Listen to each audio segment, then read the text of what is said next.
un fait conjoncturel, au développer des faits structurels, et en conclusion, on met une solution qui n'a rien à voir avec la question à Liboso, qui n'a rien à voir avec la deuxième question. D'où tire-t-il la conclusion?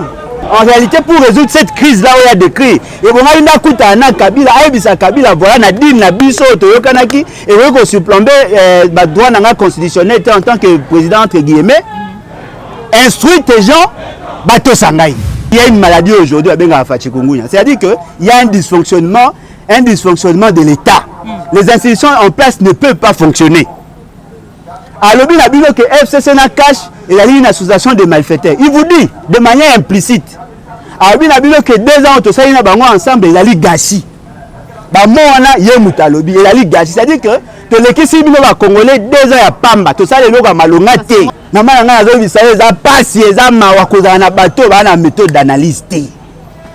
Ça là est fort, tant que vous avez les un jour, on va commencer Sony. Quand on a sont des âmes perdues, on réfléchir, on est perdu. On a franchi juste un pas. Le train il y a 1000. Détrompez-vous, on n'a pas résolu le problème à Minembo.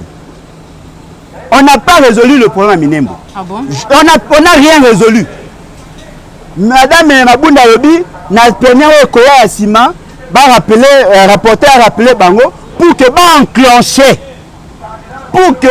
enclencher mécanisme, il y a quoi analyser en profondeur tous les actes avec probabilité à côté à ceux qui doivent annuler. C'est-à-dire que aucune décision n'est prise jusqu'à là. Ton franchir n'est pas. Nous devons continuer à faire pression. Il faut que ça ait acte contraire. Oh, quoi annuler acte surtout à ma baie. Ceux qui te disent acte voilà nyon se sili. Et sous kawanate. En entendant besoin acte voilà. Monsieur Roubé, il faut aller dans le gouvernement. Il y a mis balé, le quoi il y a Congolais par naturalisation, va retirer la nationalité. Il y a mis ça, tu vas tinda la frontière entre Congo et Rwanda, à Kendemboka na Bango. Ce moment ni moyen exact on maïti kuna, tu reçois la cotisation, tu sombi billet, tu matisé na avion, le quoi va tcha société na Bango ya Rwanda awa, azui avion azongi. À côté la ressource na mboka ote. La vie la muka bazaka mi balé. La muka moko on va bien la opposition entre guillemets républicaine, on va rapprocher à M. Félix Tshisekedi, na la muka populaire, on va tout mi balé, on va rapprocher à la population. Dès la muka on a beaucoup d'anzaté qui est moko. Ce qui au monde M. Bemba na M. Moïse Katumbi ba okende vers M. Félix Tshisekedi. Boye bango ba kenda déjà kala. Qui dialogue on est allé pour résoudre des crises de ménage entre Mobali et FCC na moi si DPS, lui n'est pas concerné. Oh, il y a comme crise à légitimité. Alors que M. Félix Tshisekedi a été kabilocratiquement élu, il ne mérite pas être président. On a pas ça, tout traité sur la question à légitimité. Mais on a une question à gouvernance par le fait qu'il y a un monsieur qui prétend être le chef de l'État, mais l'institution va là que tout ça a été. Lui, il va résoudre ça comment? Bon, qu'est-ce qu'il faut lui reconnaître Félix Tshisekedi pour que tant de monde va tout ça. Pour que Mabunda ne retourne, pour que Ilum Kamba ne retourne. Il ne peut pas résoudre ces problèmes-là.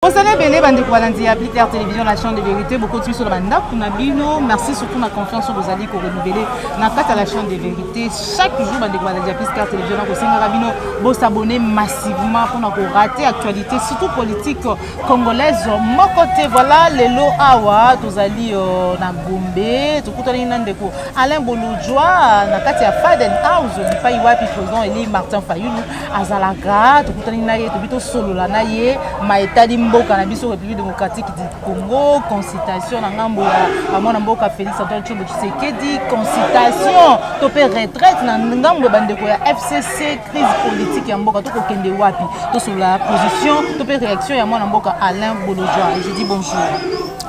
Mbote mama nangai, mbote na balandi. En tout cas, merci une fois de plus pour l'intérêt au Bopesi na biso. Il a eu l'opportunité pour nous communiquer na kombo ya base na biso. Voilà. Moi, Mboka Limbolodjoa, réaction na yo après discours, il y a moi Mboka Félix Antoine Tshisekedi, c'est vrai que non, au salaire émission on a grâce Tumba avant discours na yé. Tango yo ki alobi makambo ya que non avoué quand même crise ezali et que alobi que non azoke na ba consultation. Ça veut dire que non a ko tendre bande ko la biso ya la muka loboko pour te ba sangana en fait que crise est le mambo. Bon, nous savons le malheur. Il y a à la tête du pays, M. Félix Mokonzi Loko à Félix Tshisekedi. Effectivement, de ça qui analyse na collègue Nayo. Et je crois qu'on va se rendre compte que tout ce que nous avons dit, c'est ce qui s'était fait par la suite. Ce n'est pas parce que Tozali est génie, non. C'est justement parce que nous connaissons l'homme et le système. Et là, il n'y a pas ces années. Il a dit que M. Félix Tshisekedi a souffert de l'euro moro. Il y a une crise, il y a méthode d'analyse. C'est-à-dire qu'il n'arrive pas, n'est-ce pas, il y a qu'à se poser de bonnes questions aux vrais problèmes. Qu'est-ce que M. Félix Tshisekedi a dit pendant 6 minutes? À lobby, qu'il y a eu des gens, notamment le président de l'Assemblée nationale, le président du Sénat, le Premier ministre, baboyi ko tempérer na ordre naie. Ce qui veut dire que la crise est alors bien la crise. Il a eu le fait que batu baboyi ko se soumettre na ba caprice naie. De cette crise là, il y a un fait factuel pour ne pas dire conjoncturel. Pour na développer en à lobby que non voilà au regard de la situation où il y a ko vivre na batu naie. Il y a un occasionné manque à évolution en matière sociale, sur des questions sociales.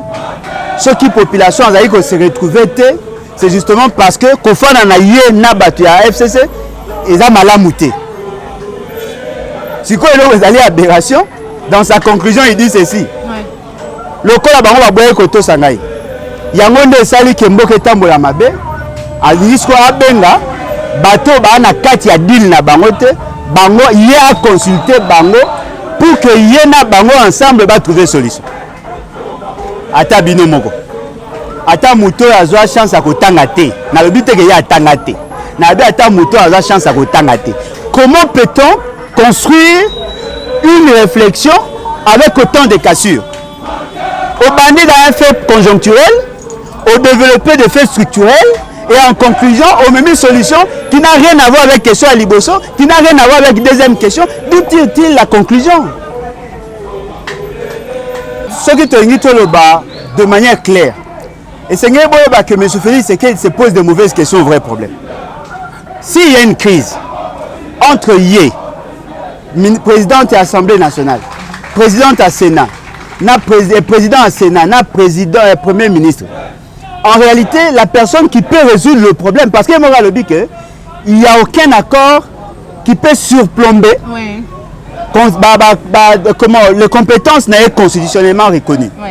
Ce qui veut dire que s'il y a un accord, il y a un accord où il y a signé na Batona Misatote. Il y a un accord où il y a signé na Kabila. C'est-à-dire que le corps Batona Badali va sujet à Kabila, Badali va adepte à Kabila. En réalité, pour résoudre cette crise-là où il y a des cris, et bon, il y a un na Kabila, Aïbisa Kabila, voilà, Nadine, Nabiso, Toyokanaki, et vous avez supplanté le droit constitutionnel en tant que président, entre guillemets, instruit les gens, Bato Sangaï.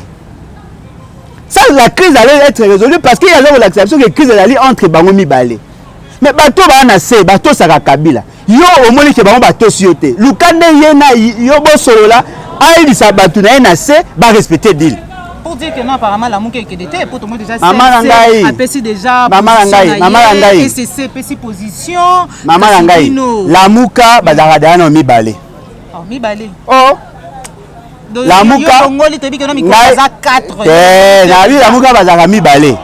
La mouka moko on va bien la opposition entre guillemets républicaine, on va la rapprocher à M. Félix Tshisekedi.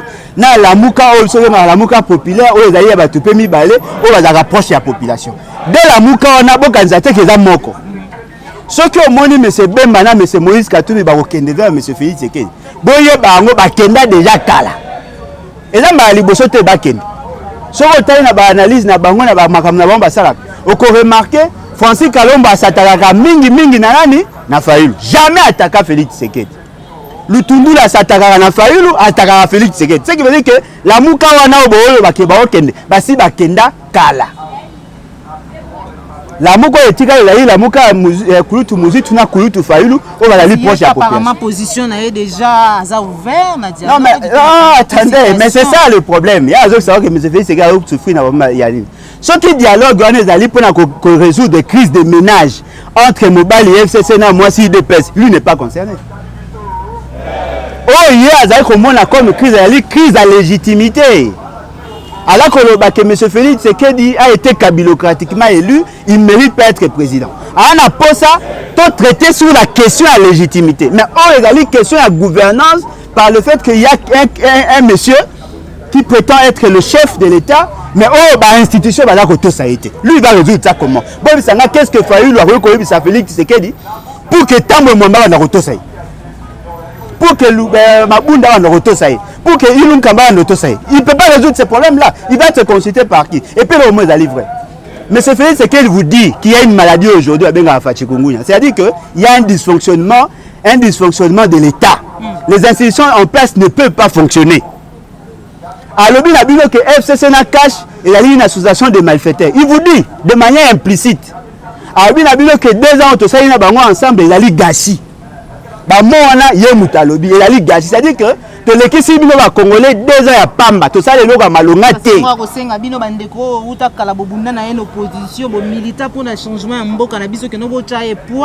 revenir à la raison quand même. Madame, attendez. Bon, ma biso na ba piège wana boyote, ba o baza au Kansabwe. Ba ma biso na ba piège wana te. Donc il y a une logique naïe.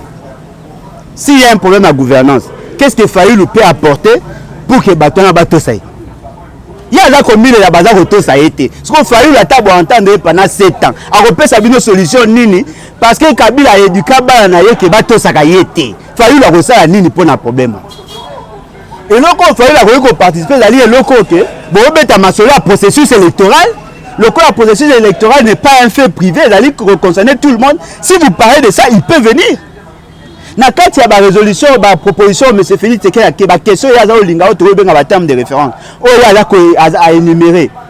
Il parle des élections, mais il oublie que dans le processus d'élection, il y a une composante qui est importante et d'aller la Cour constitutionnelle. Parce que dans le système électoral, on n'a pas que la CENI. Il y a aussi la Cour constitutionnelle. C'est quand yo on dit bien que on nommé bah juge il y a Cour constitutionnelle en violation de la Constitution et de loi de la République. Bah tout bala qu'on reproche qu'on viole la Constitution, yo le but te voilà donc qu'on reproche naïté, mais ça qu'on benga Fayulu ou ça qu'on bunda pour la vérité des urnes. Aya on est devant sur la masola Cour constitutionnelle, on a qu'on imposer sur la masola CENI. Bon Cour constitutionnelle, yo lingo maîtriser Cour constitutionnelle, Fayulu a qu'on aider pour négocier pour la mamba CENI. Attention il va publier résultat na CENI. Ce Cour constitutionnelle on fait quoi? Namana nga zo bisaye za pasi za mawa kozana na bato bana méthode d'analyse té. Ça là est fort tant que za libota na otangisa bana malamu. Un jour ba koma ba konzi ya boy soni. Voilà. Moi mboka lembolo joa situation ya minembwe o bisonyo so vraiment totombola ki mingongo pour la République démocratique du Congo ça minembwe ko tika ko exister donc il y a pas de Congo ça minembwe. Lelo lobby to landa ki Azaria sur Rubewa liboso susu ya parlement l'Assemblée nationale bipa iwapi ayanola ki me kasi mwana mboka député o Moindo Nzangi asenga ki était a démissionné pe ba député basila ki bongo ko beta maboko monyango ndenyo yambi yango ndenye nini quand même bah, c'est dépassé bah ça le patriotisme na ba oya FCC exact et donc comment sengeli batu baeba so to ngi tozo sa histoire mutali boso sengeli biso nyo to za reconnaissant envers lui il a le député à Kala James Mulengwa monsieur James Mulengwa so na prononcer comme na yema balimbisa so ka koyoka le James Mulengwa ye mutali boso a fitijaka création ya territoire ya Minembwe. Déjà en 1998, Bayeko élire en 2006. En 2007, Bayeko convoqué le ministre de l'Intérieur de l'époque, Kaloumé, a posé une question. Est-ce que sur le plan technique, sur le plan politique, sur le plan sociologique, sur le plan anthropologique et sur le plan légal, Bayeko créer un territoire, Yaminembwe, une commune rurale. Ça la projection. Qui ça avec vidéo, avec carte. avec des critères, il y a loi, il y a des critères politiques, il avait gagné la bataille, on avait suspendu. En 2007. En 2013, Bakosi M. Matata Pogno a eu décret. Décret on a créé Minembwe. Alors que déjà au départ, Koulitou Nabiso Muzitu a salaki découpage, a salaki ba commune, mais a boya ki kocha Minembwe pour amona ki dossier on ezaki ki mabe. Ah, nekola kolanda basakiri. Document moko to ya signé ezana Minembwe na kati. Quand on a battu sont des âmes perdues, bah tu vas réfléchir, on est masango pola et kota mitu. Bata batu ba perdu. Bien qu'il y a l'intention de refinga te mais la lobby en kaka. Bozo on a voix esprit. Tant il y a ça qui acte ya décret na ye Minembwe zaki na kati te. Donc comment na 2013 ba sali makam na bango wana.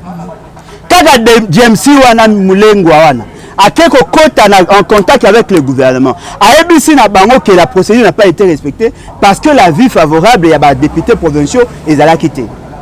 Ba sursoir décret wana ya 2013 en 2015. C'est grâce d'ailleurs parce qu'il était député. En 2018, bah sous na démarche attend ba outil dialogue na bango ya Senko wana. Rwanda nani Rubero. A commis ministre a mené démarche. Kaka JMC wana a commis lettre.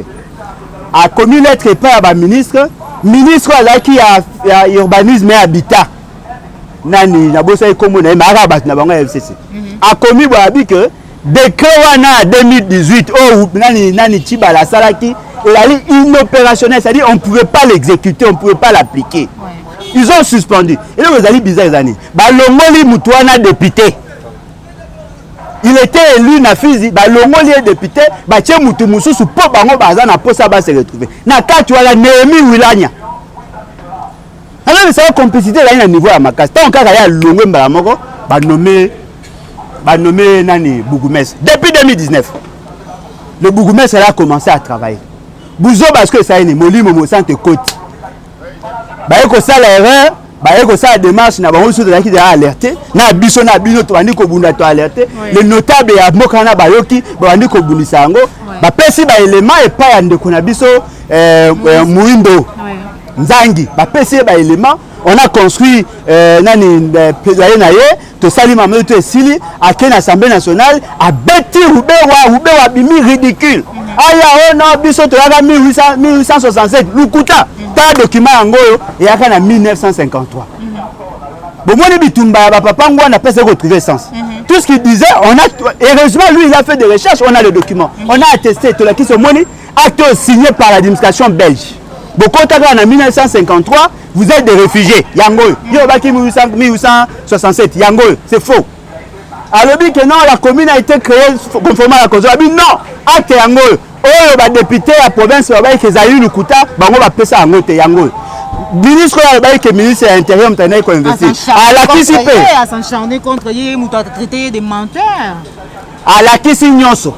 Ya la kisa ya yeti. À la kisi nyonso ke zaki lukuta. Et donc ezali vrai, tout le monde a compris que M. Roubert c'est un ennemi de la République. Mais là on a attiré attention à ba Congolais. Au moins, on a franchi juste un pas. De train à 1000. Détrompez-vous, on n'a pas résolu le problème à Minembwe. On n'a pas résolu le problème à Minembwe. Ah bon? On n'a rien résolu. Madame Mabunda Yobi, na première école à Sima, rapporteur a rappelé Bango pour que enclencher mécanisme il y a quoi analyser en profondeur tous les actes avec probabilité à côté à ceux qui ils doivent annuler. C'est-à-dire que aucune décision n'est prise jusque-là. Te franchir n'est pas. L'Assemblée nationale, et là on a ces pays, on félicité. Et à la battue FCC. Et à la battue Moussou, il y a IDPS. Bien que la battue Babunga Nzela. Mais dans ma tambour, ma belle, tout est unanime. Vous savez pourquoi ils sont unanimes? Pourquoi? Parce que tu as vu ça qui peuple, ceux qui vont s'accaler, tu vas en charge. Voilà. Merci beaucoup, Mme Bokalembo Lodjoa. Tu as commis cette émission à Bisso, numéro de téléphone, et message dans la réunion sur la Bosenga. Ceux qui ont autorisé, message en conclusion. Nous devons continuer à faire pression. Il faut qu'ils aient un acte contraire. Ou quoi annuler l'acte surtout à ma baie. Ceux qui ont eu l'acte, voilà, nous, c'est Sili. et suka wana te en entendant bozala ba acte wana monsieur Rubewa il faut alonga na gouvernement ya mibale lokwa yali congolais par naturalisation ba retirer nationalité ya misato batinda ye na frontière entre Congo na Rwanda akende mboka na bango so bomoni moyen ezati ya maiti kuna tokosala cotisation tosombi billet tomatile na avion ya lokwa bacha société na bango ya Rwanda awa azwi avion azongi akota la source na mboka ote totike bino temps so ibona posa la en sécurité c'est le moment de faire tout parce que ce qui est vrai Zalini l'article 63 de la Constitution est clair c'est un devoir sacré makambo etali mabele osimi mabele na biso tobebani bochango ya mitu na bino osimi mabele tobebani pe tokobeba na ndenga mabe tant to na kana to gérer to beta oli confidence oyo koya eye évitons to comme na pire parce que nous sommes prêts à nous battre pour notre terre. Voilà. Numéro na biso est la liste 00243 81 250 28 51. Félicitations à ba membre nyonso ya diaspora. Félicitations à ba chaîne nyonso ya YouTube bino na bandeko nyonso bobundaki. Félicitations à ba jeune congolais na batu nyonso babundaki pona koyebisa batu ke to ana kanda toza po ya kobunda parce que kana na bino ne sali ke batu babanga mais bobo sana te bitumba esilité bitumba esilité to bosani situation ya bandeko ya FCC o ba ko kende tantôt consultation tantôt réunion bo to komo ka disolo la retraite na yebito so ezali ngomba ekelezia to komo ba ko luka usani mama na ba ko luka ba maîtriser monstre ba ba kayaki botika ba conseil ba miboma ba miboma l'essentiel pour nous c'est le congolais on m'a dit et comme il est le quoi crise à ménage monsieur Félix ke ba ebisaka e keba mobalo ngo ba na ya divorceaka aza mutema ba beta kabasi ya habite na kobongo lisaye mutema 2 ans après komi komile voilà ami pa miboma biso za problème te souci na biso za peuple congolais potanga kota ina deal ba ebisa ke Kabila ama ayebi pe Kabila pour asalela Kabila muta sungaka Kabila connaître 2 ans à glissement c'est monsieur Félix ke ayebi ete ayebi tanga ne ko nos ambongo en tant que député wa na opese nani bayebani bamiboma so ba obiboma pour mezate biso sina biso ezali boy lokola solution yemaka lobi ke bazali incompétents incapables ils sont de mauvaise foi c'est que nous devons faire aujourd'hui c'est de préparer la population à la révolution ce qui est que c'est matolongo la monsieur Félix que monsieur Kabila c'est kachocha on tout libanda préparons-nous pour la révolution pas des aventures exactes faut que dans l'esprit à regeza on va frapper et on va frapper dur. Voilà. Merci beaucoup, Mme Mboka Alain Bolodja, pour nos perceptions. Merci pour l'invitation, maman. Voilà, merci beaucoup, papa Layom de plus que bon, sur qui c'est ma caméra. Merci à Naomi Akinaka, merci à Christian Bopate, les référendums de papa Alain Bolodja. Cette émission est terminée. Vous avez bien au côté de Banda. On se retrouve pour un prochain numéro, toujours c'est la chaîne de vérité.